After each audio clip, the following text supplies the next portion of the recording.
080116. Di sini saya akan membahas materi pengantar hukum Indonesia mengenai asas-asas hukum dagang.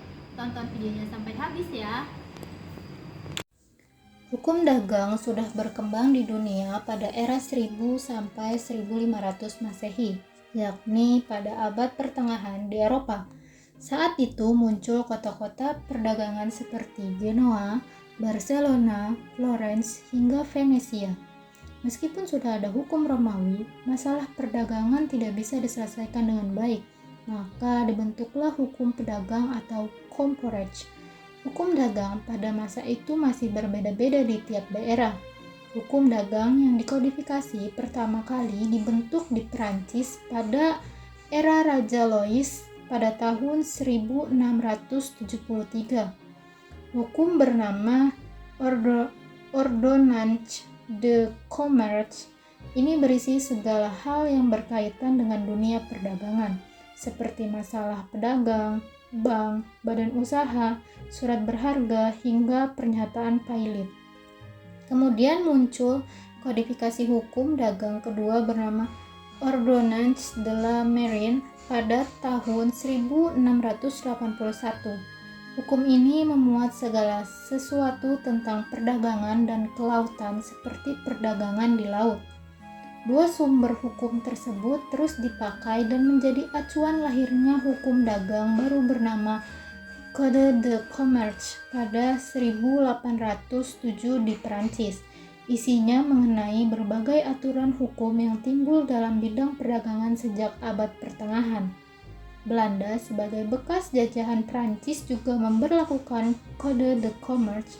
Belanda memiliki Wetboek van Koophandel yang diadaptasi dari Code de Commerce dan diterapkan sejak 1 Mei 1848. Saat Belanda menjajah Indonesia, hukum dagang mereka turut mempengaruhi perkembangan hukum dagang di Indonesia. Dari Wetboek van Koophandel lahirlah Kitab Undang-Undang Hukum Dagang atau KUHD yang kemudian menjadi salah satu sumber dari hukum dagang Indonesia. Setelah kita membahas sejarah, kita lanjut ke pengertian hukum dagang.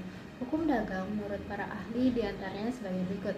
Yang pertama ada Soekarnoto menjelaskan bahwa hukum dagang adalah bagian dari hukum perdata yang mengatur masalah perjanjian dan perikatan-perikatan yang diatur dalam buku 3 atau BW. Hukum dagang juga bisa disebut sebagai himpunan peraturan-peraturan yang mengatur seseorang dengan orang lain dalam kegiatan perusahaan. Sementara Ahmad Ihsan menjelaskan bahwa hukum dagang adalah hukum yang mengatur masalah perdagangan, yaitu soal-soal yang timbul karena tingkah laku manusia dalam perdagangan. Dari sini dapat disimpulkan bahwa hukum dagang adalah serangkaian peraturan yang mengatur segala kegiatan manusia dalam melakukan perdagangan dengan tujuan mendapatkan keuntungan atau profit. Semua hal yang terkait dengan perdagangan, transaksi jual beli atau bisnis termasuk di dalamnya. Sumber hukum dagang di Indonesia diatur dalam beberapa hukum, antara lain yang pertama ada hukum tertulis yang dikodifikasi. Nah, hukum tertulis yang dikodifikasi ini dibagi menjadi dua, yaitu Kitab Undang-Undang Hukum Dagang atau KUHD. Lalu yang kedua ada Kitab Undang-Undang Hukum Perdata atau KUH Perdata. Nah, Kitab Undang-Undang Hukum Dagang atau KUHD merupakan sumber hukum yang secara khusus mengatur tentang hukum dagang, termasuk berbagai aspek yang terkait dengan aktivitas perdagangan. Sedangkan Kitab Undang-Undang Hukum Perdata atau KUH Perdata merupakan sumber hukum yang secara khusus mengatur tentang hukum perdata, termasuk aspek-aspek yang berkaitan dengan hukum dagang. Lalu yang kedua ada hukum tertulis yang tidak dikodifikasi. Hukum tertulis yang tidak dikodifikasi ini merupakan peraturan perundang-undangan khusus yang digunakan untuk mengatur hal-hal yang berhubungan dengan perdagangan. Beberapa diantaranya seperti penanaman modal di dalam negeri maupun di luar negeri, asuransi, transportasi, koperasi, perbankan, kepilitan, perseroan terbatas, persaingan usaha, hak cipta, serta pasar modal. Selanjutnya, hukum kebiasaan. Hukum dagang didasarkan hukum kebiasaan bersumber dari dua pasal, yaitu pasal 1339 KUH Perdata dan 1347 KUH Perdata. Dan yang terakhir ada jurisprudensi. Apa sih jurisprudensi itu? Jurisprudensi adalah keputusan pengadilan yang berkekuatan hukum tetap dan diikuti putusan-putusan pengadilan berikutnya untuk kasus yang terbangun. Selanjutnya, asas hukum dagang. Asas hukum dagang sendiri terdiri dari beberapa diantaranya asas kebebasan berkontrak. Adapun yang dimaksud dengan kebebasan berkontrak ini dapat dilihat secara implisit dalam pasal 1338 ayat 1 KUH Perdata. Di antaranya yaitu para pihak memiliki kebebasan untuk menentukan atau memilih kausa dari perjanjian yang akan dibuatnya. Lalu yang kedua ada asas konsensualisme. Para pihak yang mengadakan perjanjian itu harus sepakat atau setuju mengenai hal-hal yang akan dijalankan dalam perjanjian tersebut. Lalu yang ketiga ada asas pasca sunt servanda, artinya semua perjanjian yang sah mengikat tiap pihak yang membuatnya. Lalu yang terakhir ada asas itikat baik. Para pihak harus bertindak dengan niat baik dalam menjalankan perjanjiannya. Hubungan KUHD dengan KUH Perdata. Hukum privat Eropa dibagi ke dalam hukum perdata dan hukum dagang. Pembagian ini hanya berdasarkan dari riwayat saja, tidak merupakan pembagian yang asasi.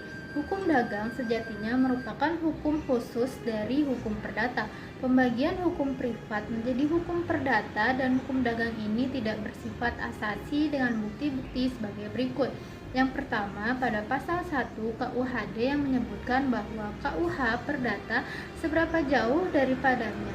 Dalam kitab ini tidak khusus diadakan penyimpangan-penyimpangan, berlaku juga terhadap hal-hal yang dibicarakan dalam KUHD. Lalu yang kedua ada perjanjian jual beli. Yang penting dalam hukum dagang tidak ditetapkan dalam KUH Perdata. Lalu yang terakhir ada asuransi. Yang penting bagi persoalan perdata ditetapkan dengan KUHD.